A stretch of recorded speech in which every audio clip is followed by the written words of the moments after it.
फिर ऐसे लोगों के बारे में मालिक कायनात ने कुरान करीम में ऐलान कर दिया जो खुदा का खाकर खुदा को ना पहचान सके, खुदा का दिया पहन कर, खुदा का दिया इस्तेमाल करके, खुदा की दी हुई छत को हासिल करके, नेमतें हासिल करके खुदा को न पहचान सके। कोई तुझे फिर चौधरी साहब कहेगा, कोई मलिक कहेगा, कोई अवान कहेगा, कोई पठान कहेगा, कोई तुझे कुरैशी कहेगा, कोई तुझे खान कहेगा। मालिक कायनात कुरान में ऐलान कर रहा है उलाइका कल अनआमी बल हुम अगल। दुनिया तुझे अवान कहने को तैयार, मैं तुझे इंसान कहने को तैयार कोई नहीं, जानवर है तो मेरे नजदीक। 9 महीने माँ की कोख में, 2 साल माँ की गोद में दूध पी कर माँ के सर में जूतियां मार दी, तुझे इंसान कौन कहेगा?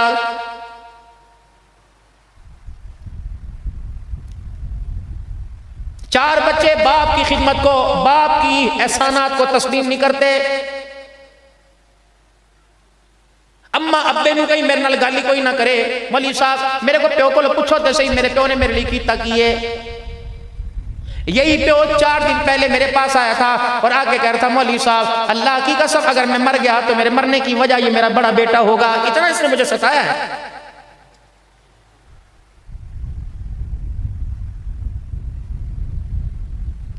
खुदा मोहम्मद उमर को सलामत रखे, इसकी वालदा को, इसके ताए चाचों को, इसके मामों को सलामत रखे।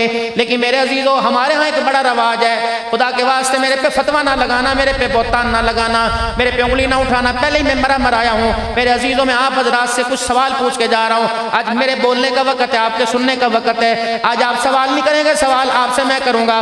जब हमारे यहाँ कोई मौत मैयत हो जाती है मेरे अजीजों, जब उसके खत्म कुरान की महफिल आती है, साले सवाब की महफिल आती है, तो मेरे मोहतरम दोस्तों बुजुर्गों, जब मौलवी साहब तकरीर करता है, तिलावत हो जाती है, नात खान नात पढ़ लेता है, उसके बाद मेरा अजीजों जब दुआ करने का वक्त आता है, फिर 2 आदमी सफेद सा परना लेके आते हैं, एक चादर लेके आते हैं, कहते हैं दस्तार कर दो जी, दस्तार कर दो। है तुम्हारा रवाज? चादर देते इसके सर पे बांध दो। क्या मतलब? आज के बाद ये घर का बड़ा है, आज के बाद बाप के मरने के बाद ये बाप की जगह है, आज के बाद बाप के मरने के बाद सारी जिम्मेदारी बहनों की, बेटियों की, भाइयों की, छोटे बच्चों की, स्कूलों की, कॉलेजों की, जहेज की, रिश्तेदारियों की, माँ के दवा दारू की। घर में कोई आएगा, घर में कोई जाएगा। आज के बाद कोई चिड़िया भी पर इसके घर के अंदर इसकी बगैर मर्जी के पर नहीं हिला सकती, इसके सर पे पगड़ी बांध दो। मैंने कहा जरूर मैं इसके सर के ऊपर पगड़ी बांधूंगा, लेकिन इस बच्चे से माजरत के साथ मुझे कुछ सवाल करने दो।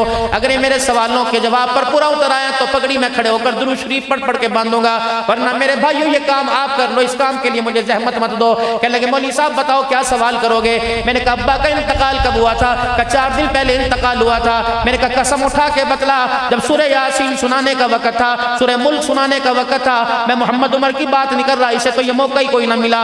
मरने वाला अपनी आखिरत का सामान रमजान मुबारक की हालत में, रोजे की हालत में, रमजान के महीने की सूरत में अपना आप खुद करके चला गया। बाप कह रहा था पुत्रा ना जा, ये लकड़ियां लेने के लिए जा रहा है, घर में काम आएंगी। वही मेरा अजीजों कुदरत ने उसे आन लिया। बार बार उसे उस वक्त पे पानी पिला रहे थे, कह रहा था नहीं नहीं मेरा रोजा है। उसे नजर आ रहा था रोजे की हालत में जाऊंगा, अफ्तारी के दस्तरखान पर जन्नत के अंदर अल्लाह मेरी मेहमान नवाजी फरमाएगा। वो तो खुद अपना सामान करके चला गया, हम तो इस गम को हल्का करने के लिए बैठे हैं, वो तो अपनी मगफिरत खुद करवा के चला गया। भाई क्या पता गुलाम मेहंदी करवट बदल के सो रहा हो, क्या पता। हुक्का उसका छूट गया, सिगरेट उसकी छूट गई, रोटी उसकी छूट गई, नहाने का उसे पता नहीं, सोने का उसे पता नहीं, जागने का उसे पता नहीं। यूं करके आसमान की तरफ देखता होगा और कहता होगा अल्लाह उमर तो मेरी जान दी सी, चला हो गया। क्या पता जब उसकी आंख में आंसू आता होगा, अल्लाह उसके आंसू की बरकत से उसकी कब्र को कितना बड़ा जन्नत का बाग बनाता होगा। ये मामले फिट हुए पड़े भाई।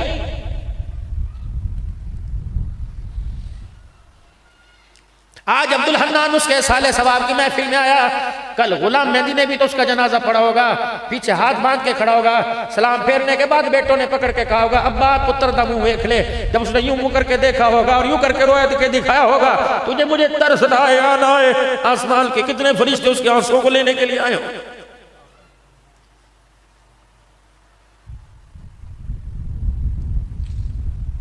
तुम्हें तो खा पी के चले जाएंगे, जलसा लेट खत्म हो, जलसा करीब खत्म हो। शाहजी नाथ के शार के अंदर अजीजुर रहमान शाह जो आखिर के अंदर पढ़ के गए, बाप मरे सर नंगा होंदा, वीर मरे कट खाली, पूछ कैसे हमारी कट खाली हो गई। पूछ तो सही कैसे सरनंगा हो गया। मोहम्मद उमर का चाचों का प्यार अपनी जगह, मामों का प्यार अपनी जगह, तायों का प्यार अपनी जगह, लेकिन मेरे अजीजों जो अब्बा इसे कहता था मोहम्मद उमर, जो उस प्यार के अंदर उस आवाज में मिठास थी, दुनिया की सारी नेमतें आ जाएगी, वो मिठास वो आवाज अब दोबारा कोई नहीं आएगी।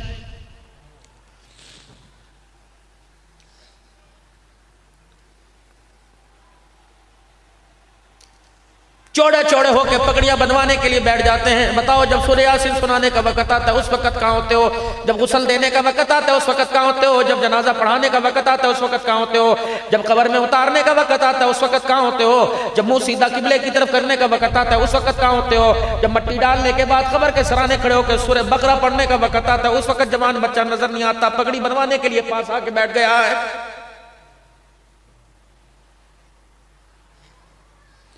इतना तो मेरे अजीजों किसी के साथ धोखा नहीं होना चाहिए। लेकिन यहाँ माजरत के साथ सारा कसूर पुत्रों का कोई नहीं होता, सारा कसूर धियों का कोई नहीं होता, गलती हमारे से भी कहीं कहीं हो जाती है। अगर मुझे बाप को खुदा के घर में 5 वक्त आने की आदत होती, खुदा की कसम बच्चा कभी अल्लाह के घर से बागी ना होता। मैंने खुदा के घर में से आके दिखाया कोई नहीं, बच्चे ने इसराफ पर ही चलना छोड़ दिया। आज कसूर मेरे अजीजों बेटे का नहीं, कसूर माँ बाप का भी है। आज माँ कहती है मौली साहब सलवात पढ़ दो, मौली साहब दुआ कर दो, बच्चा सुधर जाए। मौली साहब ये को पूछो इन्हें एक भी रमजान का रोजा कोई नहीं रखा। मैंने कहा बेटे रखा। मौली साहब तूने तो बड़े बड़े ऐलान करके, तूने तो मस्जिद में तकरीरें करके मुझे रमजान के रोजों के फजाइल बताए थे। मौली साहब मैं 6 साल का था, सुबह सुबह मैं उठकर बर्ची खाने में सहरी के वक्त आ गया तो सबसे पहले डांटने वाली ये मेरी माँ थी और कहने लगी जा अंदर जाके सो जा। मैंने कहा नहीं मैं रोजा रखना है। अब्बा कहता सी कोई नहीं हुण खा लेंदे, रखा गया तो रख लेगा, नहीं थानू बहुता पता है सिर पर इसके इम्तहान आने वाले हैं, इसने सुबह स्कूल जाना है, जा अंदर जाके सो जा। बेटे जब जवान होगा रोजा रख लेना। ये करवट बदल के कभी माँ को देखता रहा, कभी बाप को देखता रहा। कहता अच्छा याद रखना आज 6 साल की उम्र में तुम मेरे से रोजा नहीं रखवाते, 18 साल की उम्र में मैं भी तुम्हें रोजा नहीं रख के दिखाऊंगा। आगे नतीजा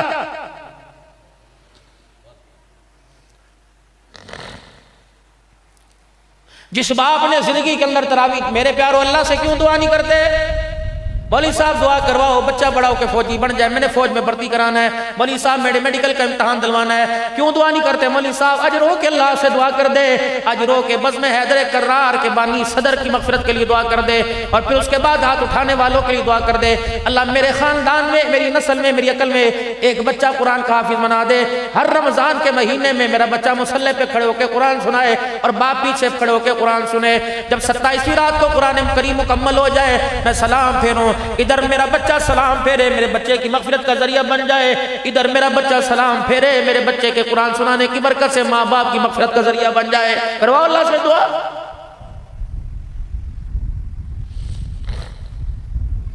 अगर मेरे अजीजों अगर 1 मील या 2 मील या पौना मील कब्रिस्तान दूर होता मैं आपको कभी ज़हमत ना देता।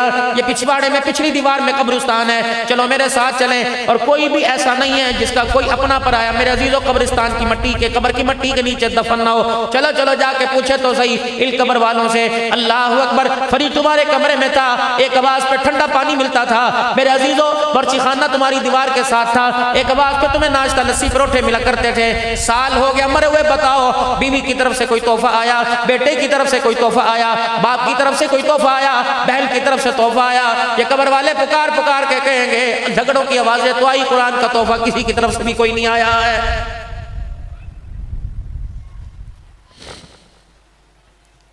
अल्लाह के नबी की उम्मत आज नमाज के सजदों से, आज कुरान की तिलावत से दूर हो गई। क्यों? मेरी आपकी समझ में नहीं आ रहा कि हमारे से अल्लाह नाराज हो गया है।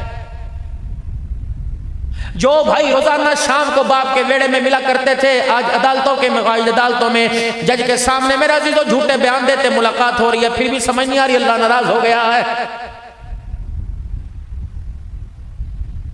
4 बच्चों ने माँ को घर से धक्के दे के निकाल दिया, अब भी समझ नहीं आ रही अल्लाह नाराज हो गया। बच्चों के हाथ में 50-50 हजार रुपए का मोबाइल है, अल्लाह अकबर, और बाप सारा दिन साइकिलों के ऊपर मरूंडा और छलियां बेच रहा है, अभी समझ नहीं आ रही कि अल्लाह हमसे नाराज हो गया है। गीला कला के चौक में रेडी लगाने वाले से पूछते रहे कितने बच्चे हैं, कहेगा 5 बच्चे हैं। यकीन जानो 5 बच्चों में कोई 12 से लेकर 3 बजे तक बाप के पास नहीं आता कि अब्बा जान सुबह से लेकर रेडी लगा के शाम तक खड़ा है, जब 2 घंटे जाके तू भी पंखे के नीचे आराम कर ले, अब्बा बिजली हम इस्तेमाल कर रहे हैं, बिल के पैसे तू देगा। इस बाप पर भी खुदा के वास्ते तरस खाओ। जब 4 जवान बच्चे बूढ़े बाप पे तरस न खाएं फिर समझ जाओ अल्लाह नाराज हो गया है।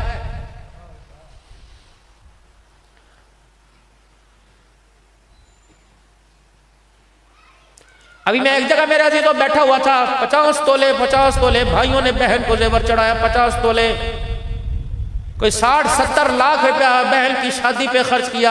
इन्हें कौन बतलाए, सुकून पैसे से नहीं मिलता, सोने से नहीं मिलता, सुकून तो कुरान ईमान वाली जिंदगी से, पर्दे वाली जिंदगी से मिलता है। कोई कैसे समझाए, बाप की गैरत वाली दुआओं से, अम्मा की गैरत वाले दुपट्टे की बरकत से सुकून मिलता है। 60 लाख का सामान दिया फिर भी बच्ची मेरे अजीज रोती घर आ गई।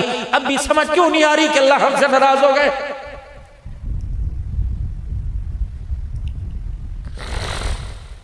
मस्जिद का पड़ोसी होकर मस्जिद की दीवार के साथ दीवार है, पूरा हफ्ता मस्जिद में आने की अजान सुन के तौफीक नहीं मिलती। क्यों समझ नहीं आ रही कि अल्लाह हमसे नाराज हो गए। दस्तरखान तो रोजाना बीचता है, कपड़े की अलमारी रोजाना खोलते हो, पैसे जा रखे हैं रोजाना खोलते हो, खेतों में तो रोजाना जाने की तौफीक होती है, खुदा के घर में सजदा करने की तौफीक कोई नहीं। पूरा साल गुजर गया, कुरान खोलने की तौफीक कोई नहीं। अभी समझ नहीं आ रही कि अल्लाह हमसे नाराज हो गया। हमारे जूते हमारे सर में पड़ने लग गए, अभी समझ नहीं आ रही अल्लाह हमसे नाराज हो गया।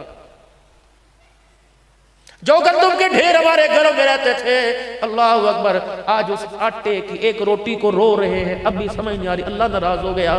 4 एकड़ का मालिक मेरे अजीज हो, गंदम को तरस रहा है, अल्लाह हमारे से नाराज हो गया। हलाल मिलना मुश्किल हो गया, हराम मुफ्त मिल रहा है, अब भी समझ नहीं आ रही अल्लाह नाराज हो गया। निकाह महंगे हो गए, जिना सस्ता हो गया, अब भी समझ नहीं आ रही अल्लाह नाराज हो गया। 4 बच्चों की माँ घर से भाग रही है, जवान बच्चे माँ बाप के मुंह पर कालक मल के जा रहे, अब भी समझ नहीं आ रही अल्लाह नाराज हो गया। हमारी असम्बलियों की हालत बिगड़ गई, अल्लाह हमसे नाराज हो गया। हम तो पूरी दुनिया के पास माँ बन के आए थे, इस्लामी मुबालक के रखवाले बन के आए थे, गैरतमंद थे। हमारे तो वो दौर देखा था, अल्लाह अकबर के काफिर अपनी बच्चियों को हमारे पास अमानत रख के जाया करते थे। अब तो मेरे घर के अंदर मेरी बच्ची मेरे बेटे से महफूज नहीं, अब भी यकीन नहीं आ रहा कि अल्लाह हमसे नाराज हो गया।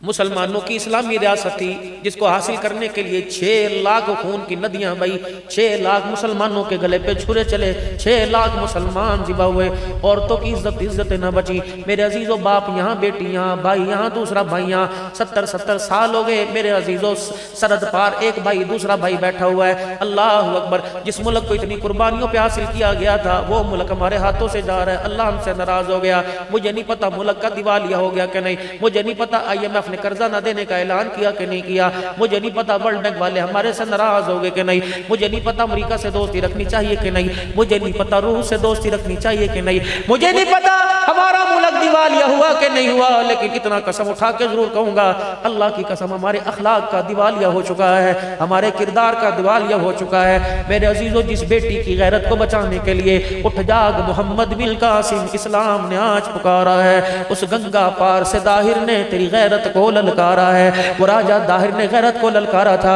एक मोहम्मद बिन कासिम पूरे सिंध के ऊपर इस्लाम का परचम लहरा के चला गया था। एक बेटी की आवाज पर मोहम्मद बिन कासिम हाथ में तलवार लेकर काल अल्लाह ताला काल रसूलुल्लाह का नारा लगा कर आ गया था।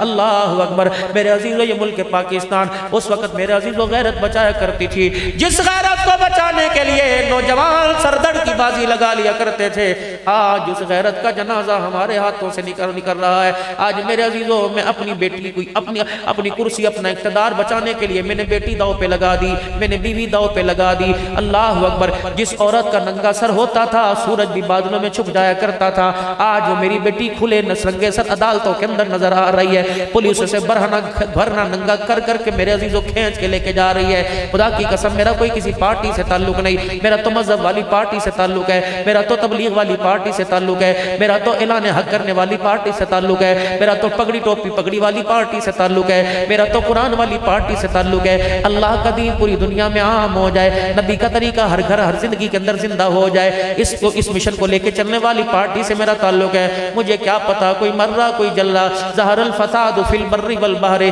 बिमा कसबत अयदीन नास। अल्लाह फरमा रहे मैंने कुछ नहीं किया, जो किया तुमने किया। तुम्हारे करतूत आसमानों पर गए, फैसले वैसे वापस आ गए। जब तुम्हारा रोना आसमानों पे जाया करता था, फिर जिब्रील की भी दौड़ें लग जाया करती थी, मीकाईल भी भागा भागा आया करता था, इसराफील भी आया करता था। यही ज़मीन थी, यही मक्का था, यही मदीना था, यही बदर का मैदान था। पैर में जुत्ती कोई नहीं थी, 2 घोड़े लेके आए थे, 60 ऊंट लेके आए थे, 313 का लश्कर लेके आया था। सर के ऊपर टोपी कोई नहीं थी, उकाल कोई नहीं थी, तन के ऊपर कुर्ता कोई नहीं था, पेट में रोटी कोई नहीं थी, पैर में जुत्ती कोई नहीं थी। मेरे अजीजों अल्लाह अकबर, 2 घोड़े 60 ऊंट 8 तलवारें लेकर मेरे अजीजों मैदान के अंदर आए थे। महबूबे दो आलम, आने दो आलम ने, जहाने दो आलम ने, फख्रे दो आलम ने, रहमत वाले नबी ने, अल्लाह अकबर शान वाले नबी ने फरमा दिया था आज अल्लाह को ऐसा रो के दिखाओ कि हमारी हालत पर अल्लाह को तरस आ जाए। फिर सिद्दीक ने भी रो के दिखाया था, उमर ने भी रो के दिखाया था, शान वाले नबी के भी हाथ उठ गए थे। अली रजी अल्लाह तआला अन्हु दौड़े दौड़े आए, कहा या रसूलल्लाह मैंने जोरदार गरज की आवाज सुनी, या रसूलल्लाह मैंने जोरदार धमाका सुना। आपने आसमान की तरफ देखा, फरमाया मुबारक मुबारक तुम्हारे आंसू आसमानों पर गए। जिब्राइल 500 फरिश्तों का लश्कर लेके बदर के मैदान में आ गया है। हजरत अली फिर आए, या रसूलल्लाह एक और धमाका हुआ। आपने फरमाया मैंने आसमान का दरवाजा खुला देखा, मीकाईल भी 500 फरिश्तों का लश्कर लेकर जमीन पर आ गया। वलक़द नसरकुमुल्लाहु बिबदरिन व अंतुम अज़िल्ला फत्तकुल्लाह लअल्लकुम तशकुरून। तुम क्या लेके आए थे? खाली हाथ आए थे, झोलियां भर के वापिस चले गए। जिब्राइल अलैहिस्सलाम भी वापिस जा रहे, मीकाईल अलैहिस्सलाम भी वापिस जा रहे। बदर फतह हो गया, अल्लाह ने मुसलमानों को फतह अता फरमा दी। रहमत दो आलम हाथ बांध के खड़े नमाज पढ़ा रहे। आपने अचानक नमाज में हंसना शुरू कर दिया। सहाबा इकराम ने